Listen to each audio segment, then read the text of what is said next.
और संघ संदेश न्यूज़ में आपનું સ્વાગત છે। છોટાઉદેપુર સબજેલ ખાતે બંદીવાન કેદી ભાઈઓને મહિલા મોરચાની બહેનોએ રાખડી બાંધી રક્ષાબંધન પર્વની ઉજવણી કરી। છોટાઉદેપુર સબજેલ ખાતે કર્મચારીઓ તથા કાચા પાકા કામના કેદી તરીકે સજા ભોગવતા કેદી ભાઈઓને ભાજપ મહિલા મોરચાની બહેનો દ્વારા રાખડી બાંધી રક્ષાબંધન પર્વની ઉજવણી કરવામાં આવી હતી।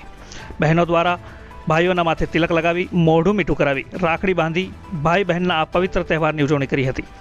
રક્ષાબંધન પર્વના પવિત્ર તહેવારમાં બહેનો ભાઈને રાખડી બાંધે છે અને ભાઈ બહેનને કંઈક ને કંઈક ભેટ આપતો હોય છે। આ બહેનો બંદીવાન કેદી ભાઈઓને રાખડી બાંધી અને તેમની પાસેથી ભેટ સ્વરૂપે વચન લીધું હતું કે આ જેલબંધીમાંથી આપ મુક્ત થાવ તો પછી આવું કોઈ પણ ગુનાહિત કામ ન કરવાનું વચન લીધું હતું। જિલ્લા મહિલા મોરચાના પ્રમુખ સજ્જનબેન રાજપૂત સહિત મોટી સંખ્યામાં બહેનો રક્ષાબંધન કાર્યક્રમમાં જોડાઈ હતી।